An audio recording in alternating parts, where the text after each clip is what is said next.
What is up, YouTube? THATSA here, bringing you guys another extra special team building video. For those of you guys that don't know, I made a team building video a few days ago that featured a really cool Aerodactyl Mega Gyarados core that excelled at taking out what is the meta teams right now, as well as dealing with like Mega Mewtwo. A ton of you guys liked it, a ton of you guys wanted to see another video, you all asked for it, so here's another one, another team building video from scratch, featuring a brand new team full of really cool, unique mons, not using any legendaries, not using anything like that, just beating people with raw skill, and how you guys can influence your opponents into playing right into your hands through the use of some really cool tech. So for those of you guys that don't know, these teams are requested in my Discord. Guys, join the Discord if you haven't already. There's a link to it in the description, and if you guys want to see me stream this team and see this team in action, I'm actually taking part in a 48-hour live stream on Twitch. There's going to be a link to my Twitch channel in the description. My stream, I think, starts at 11 a.m., so about 6 hours after this video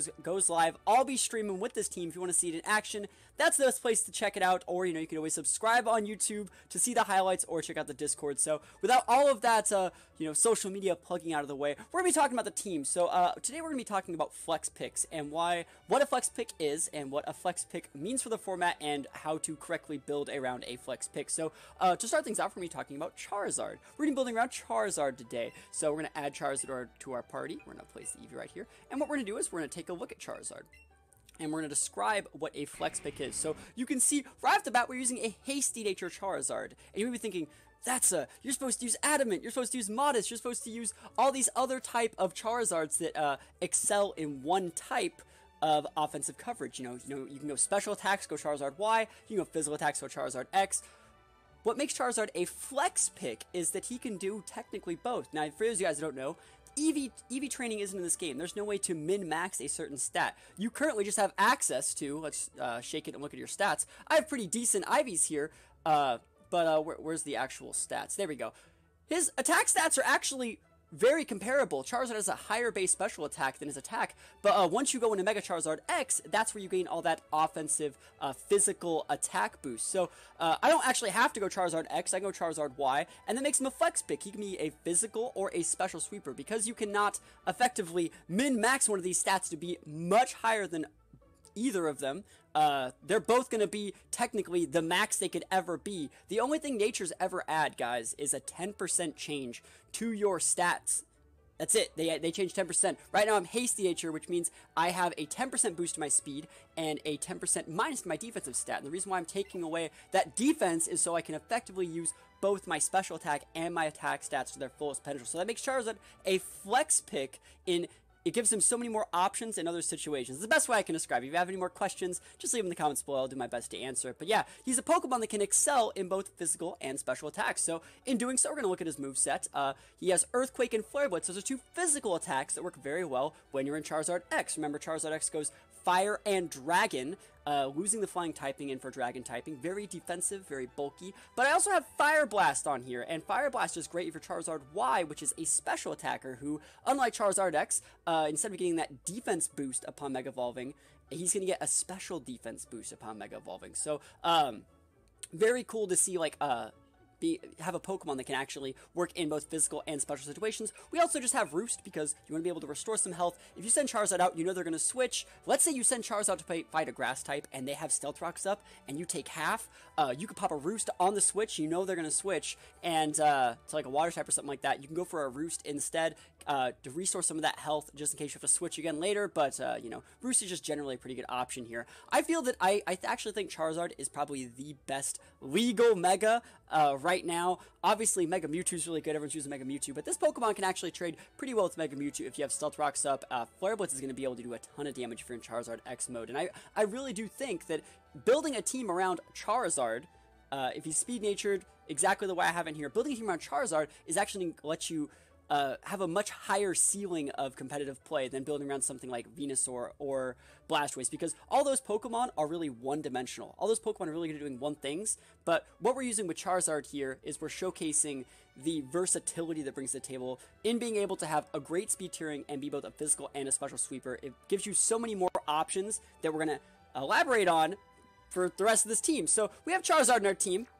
Right, you're thinking, this thing's weak against electric attacks, it's weak against water attacks, and don't even get me started on those rocks, those stealth rocks. You take half when you switch into Charizard. There's no rapid spinners. How do I deal with this? What do I do?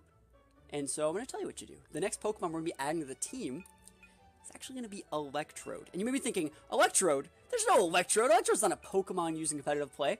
Let me talk about it. So we're going to add Electrode to the team, and we can see our team is now Charizard and Electrode. So Charizard's weaknesses are electric and ground. Sorry. Electric, rock, and water. He's only ground if he's in Charizard X mode, which he's not until after you Mega Ball. But yeah, so electric, rocks, and water. Electrode comes in. You're no longer weak to electric attacks. You only switch in electric units, so that covers each other's perfectly. Note that Electrode's only weakness is the ground typing, which Charizard's flying typing 100% covers for. And so I want to talk about what Electrode brings to the table and why Electrode is the reason why your Charizard is going to be able to perform its utmost potential. So we're going to look at Electrode's nature and its moves right here. So we're going to check summary. Give me just 1 sec. I don't know what happened. There we go. I just got like a pop-up for renewing my antivirus. But yeah, we're looking at Electrode here. We're looking at Electrode. And so Electrode, we're going to a timid Electrode. This thing, for those who don't know, is one of the fastest Pokemon in the game. This is going to be faster than Mega Mewtwo. This is going to be faster than Aerodactyl, Mega Aerodactyl. This is going to be faster than Mega Alakazam, and always able to go first. So Electrode, while it's not a very heavy hitter, it is a very good support Pokemon. So timid nature, we're going to look at it. We're looking at its stats here. Look how fast that thing is. That is a speed demon. And so we're going to talk about its moveset here. We have Taunt, Light Screen, Thunder Wave, and Thunder. And you may be thinking, like, you still haven't told me how this Pokemon stops Charizard from just eating a ton of damage from all those really, really strong Rocks users, all the Pokemon. And so what you can do is you can taunt literally any Stealth Rocks user. You can taunt it. You can taunt an Aerodactyl if you want, because you're just faster than it is. And taunt is going to make it so they can't use those setup moves that you're so weak against. And let's say you lead Electrode and they catch you off guard. And they're like, oh man, I know he's going to lead that Electrode. And so they catch you with like a Rhydon or a Golem. Or let's say an Aerodactyl and they crit you with like an Earthquake or something like that. But you taunted them. And so you can look at it as like, yeah, I lost my Electrode, but did you get up rocks? No, you didn't. And trading your Electrode to stop them from getting up rocks early on in the game, then being able to send out something else to be able to punish that Pokemon is really, really good. It's still a win, even though you dropped a Pokemon. And so we're going to talk about what makes Electrode special, more effective. We're actually going to talk about a couple of cool things, because you remember the last team we made was the Aerodactyl Gyarados team. There's probably going to be a link to that team in the description as well if you're curious, because I'm going to reference it a lot, because it is like the meta team right now. A couple of the best leads in the game are Aerodactyl, are Mewtwo if you're playing against people that aren't following the gentleman's rules, are Gyarados. All those Pokemon are really, really good. And so Electrode not only outspeeds them, but actually can pick up KOs on them with Thunder. And you may be thinking, you gotta run Thunderbolt. I can't miss a Thunder. I can't risk using Thunder. It's a 70% accuracy move. That's not worth it. Well, I have a quote for you guys. Like, there's a quote. It says, if you don't risk, you cannot grow. And if you can't grow, you can't become your best. And if you can't become your best, you can't be happy. And if you can't be happy, then what else is there? You gotta risk it for the biscuit. You gotta use a Thunder, because Thunder is the only move that will actually give you 100% KO potential on both Aerodactyl and Gyarados. It's not optimal, I agree. I would much rather use Thunderbolt, but you cannot one-shot Aerodactyl, which is the best, most common lead in the game, without using Thunder. So you need Thunder, and every single time anyone sees an Aerodactyl, you see an Aerodactyl, lead Electrode, pop the Thunder, 70% of the time you're going to win the game right there. And if you don't, well, at least you tried. Risk it for the biscuit, that's how you grow. Other moves we're going to be using here is Thunder Wave. Obviously, speed control, very, very, very important. I really recommend the use of at least 1 to 2 Thunder Wave Pokemon on every single team. It is that important. And last but not least, you may be thinking it's weird that you have Light Screen. Why do you have Light Screen? That's so random. Well, Mewtwo is a very common Pokemon right now. And a lot of the times, you don't get to pick who you fight on ladder. You just queue up and it makes you fight against someone random. And having Light Screen makes it so that Mewtwo doesn't deal like any damage at all. You can go Light Screen, toss a Yellow Thunder out there. You can actually eat 3 Psychics from Mewtwo after a Light Screen. That's ridiculous. Like, Light Screen's so good at crippling Mewtwo's. And again, if they're going to try and set up to wait your Light Screen out, you can just taunt them. Stop them from Calm Minding, pop a couple Thunders off, set up some speed control. Electrode is an amazing Pokemon. I recommend you use it in all of your games if you haven't tried one of these yet. It is such a good, amazing Pokemon that definitely deserves its spot in the meta right now. This is like the one time you're going to get to use Electrode, so if it's one of your favorites, This is the time to use it right now.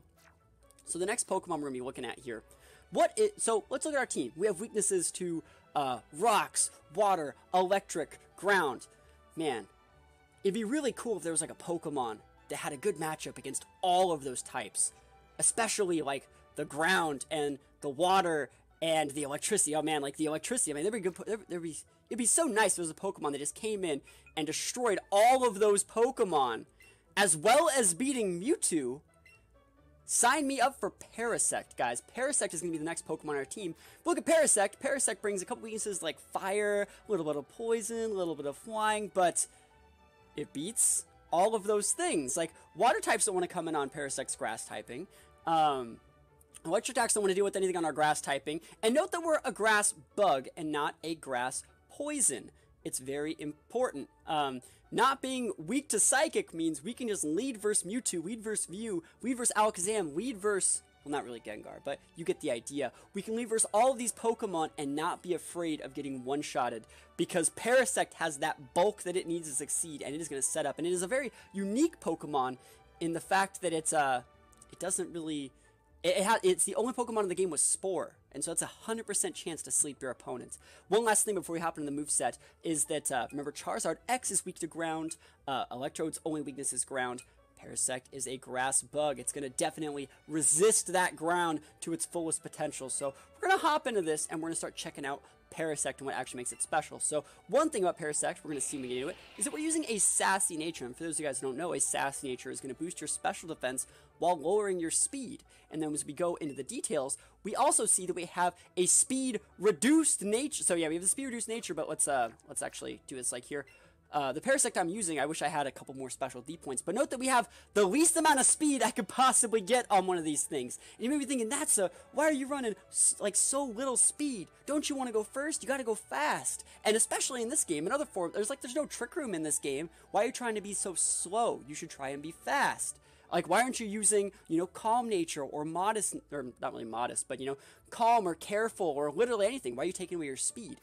Well, Parasect has a very unique moveset that I just walked away from. There we go. Parasect has a very unique moveset in that it gets Spore, Leech Seed, Substitute, and Leech Life. And moves like Spore, scatters bursts of spores that induce sleep. 100% chance to sleep.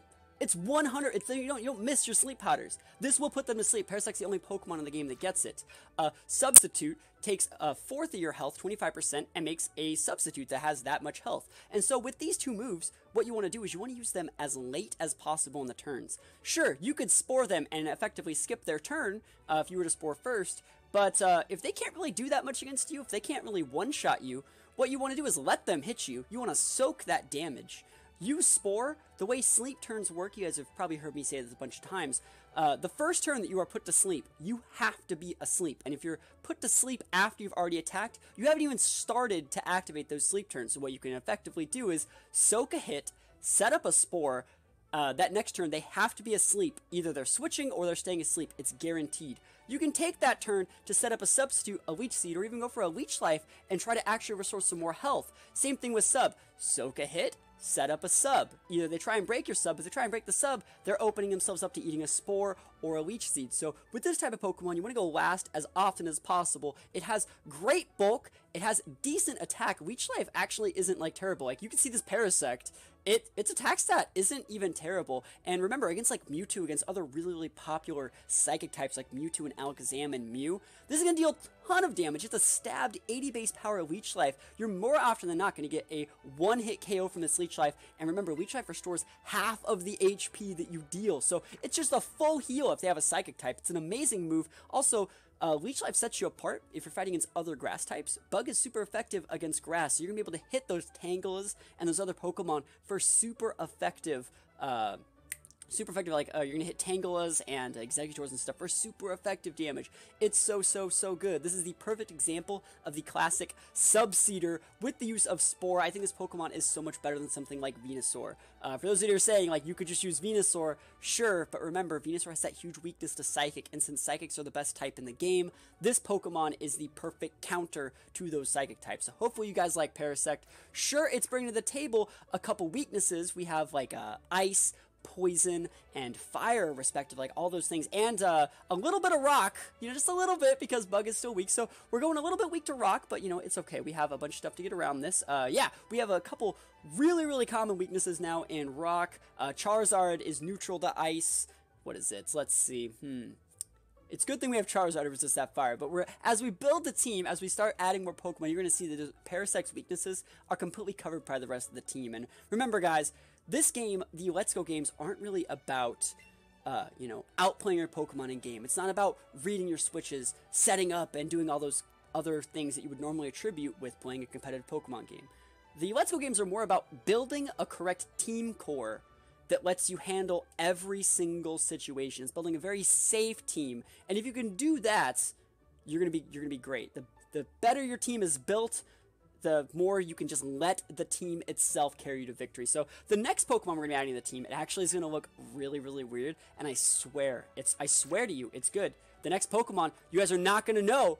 Like, what Pokemon do you think? You're like, wow, where's this guy's Aerodactyl? Like, where's all his common mons? He's using all these weird off-meta picks. It's about to get even weirder. We're about to be adding Alolan Dugtrio to our team. Alolan Dugtrio. And I'm going to explain why we're using Alolan Dugtrio right now. So, first of all, why are we using Alolan Dugtrio other than regular Dugtrio? What are the two differences these Pokemon bring to the table? Note that they only have one move difference between the two of them. Alolan Dugtrio gets Flash Cannon, versus regular Dugtrio doesn't. It's the only difference move pool wise between these two Pokemon, and you're not using Flash Cannon, so it's fine. But what the big difference is that Alolan Dugtrio is a Steel type. Now, I just talked about our weakness on Parasect to those poison attacks. Poison attacks are pretty common. Most teams have 1 to 2 poison attackers on every single team, or just Pokemon that have poison attacks. Gengar's common, Venusaur's common, Nidoking is common. Dugtrio can switch it on poison attacks, that's great. Another reason why you're using Alolan Dugtrio for its Steel typing is, you know, I can switch it on so many other moves. Steel is the best defensive typing in the game, and while Dugtrio and Alolan Dugtrio are pretty much the glass cannons of Pokemon, it can eat one attack from psychic attacks. Like, it can just come in on a psychic Pokemon and eat any psychic attack just once. Only one time, versus regular Dugtrio would definitely get KO'd. Another strength to having Steel typing, or another trade-off example, is you're not weak to water attacks. Sorry, you're still weak to water attacks. You're not weak to grass attacks. You're not weak to grass attacks. Steel typing is going to make that balance out and be neutral. So things like Mega Drains aren't going to be one-shotting you anymore. From like Venusaurs and stuff like that. So it's just a little thing, but in trading that neutral affinity to grass attacks, you're creating a weakness to fire attacks. You can see we have a pretty big weakness to fire attack. We have Alolan Dugtrio and Parasect to fire attacks. I'll give you a little bit of a spoiler. The next two Pokemon are water type. And because the next two Pokemon are water type, you can see that our Parasect, our ground type Alolan Dugtrio, our Electrode, we're going to be able to effectively counteract the next Pokemons in our team's weaknesses to water through the use of this perfect typing on Alolan Dugtrio. So again, what makes Alolan Dugtrio, now that we've established why we're using the Alolan form, what makes this Pokemon special? What makes it better than the regular Dugtrio? So first of all, we're going to be running a Jolly one. Now, one of the only differences between regular Dugtrio and Alolan Dugtrio is that Alolan Dugtrio sacrifices 10 base points of speed for 10 more base HP. So, sorry, not HP, defense. But you're actually sacrificing a little bit of speed, so you only have 110 base. It's still going to make you as fast as pretty much anything you need to outspeed, but you do have to lock yourself in a Jolly versus going Adamant. So, if you want to be able to outspeed those base 100 Pokemon, like Moltres, Charizard, Blastoise is a little bit slower, but being able to outspeed all those Pokemon, you have to go Jolly, so again, you can't really go Adamant. You need to go Jolly with this Pokemon. Like, I'm not kidding. If there's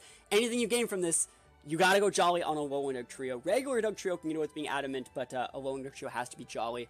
We're gonna look at the moves here, and this is your Stealth Rock user. So I bet you guys were wondering, like, why are you actually using this? This is your Stealth Rock user. It's actually pretty good. I feel that every team should have at least one Stealth Rock's Pokemon. So Stealth Rocks is pretty good. Can't get rid of it. But what makes this Pokemon special is it gets a really big stabbed Earthquake. It's very fast.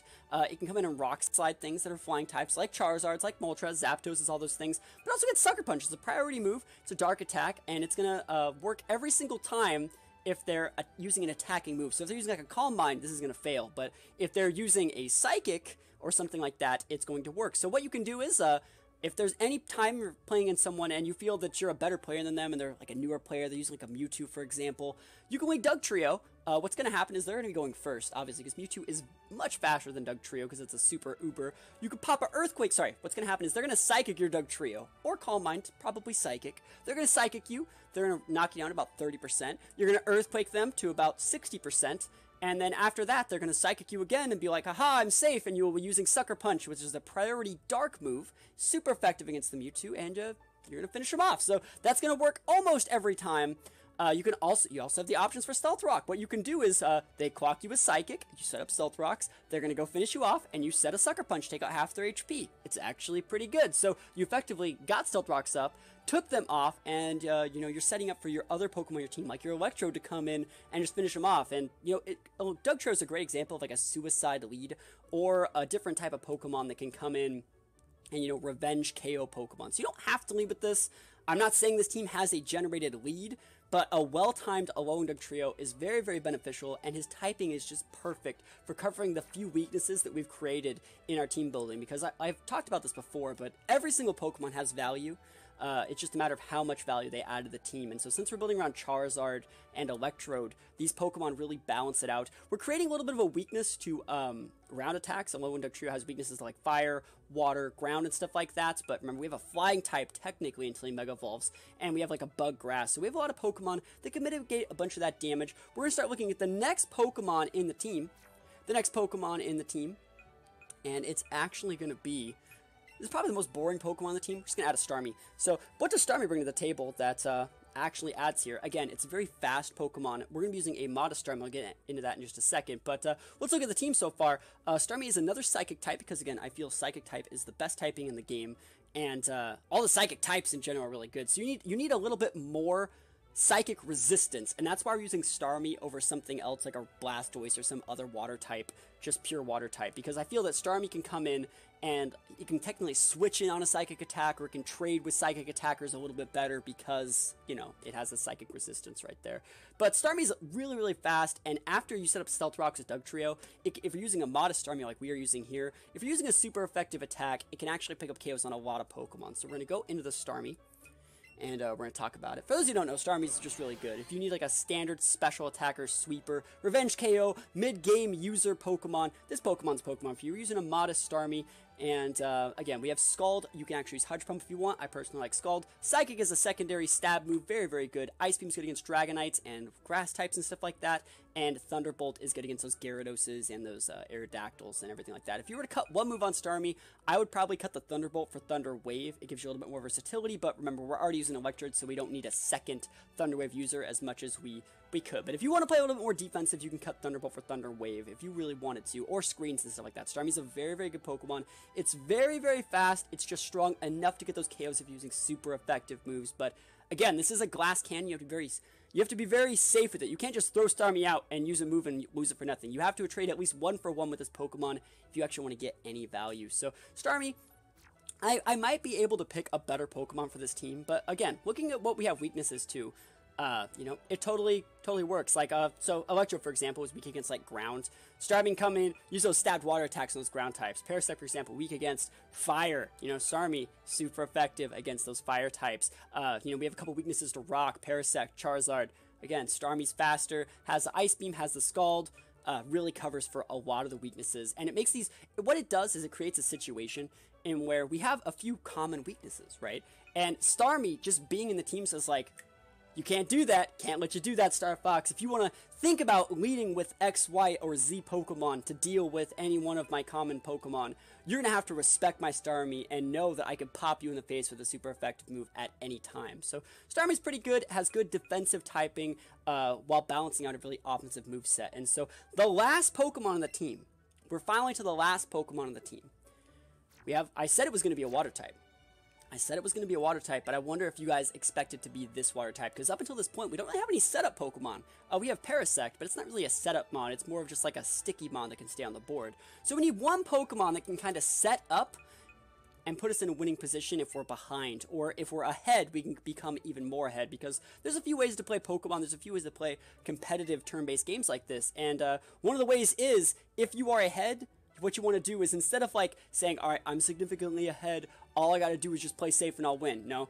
Instead of doing that, what you want to do is you want to become more ahead. And one way that you become more ahead, pushing advantages, playing a little bit risky, which is what this team is about, is using Poliwrath, for example. This Pokemon was a pain for me to get. I changed Poliwags. I had like a 120 chain. It took me literally forever. But Poliwrath here, we're using an Adamant Poliwrath. And, you know, I was talking earlier about using Flex Picks and how Charizard can use special and physical. Poliwrath's moveset, we're going to be going full physical, and I'm going to be talking about that. So we're using an Adamant Poliwrath. And... actually, it's a pretty good one, right? It's a pretty good Poliwrath. But let's go.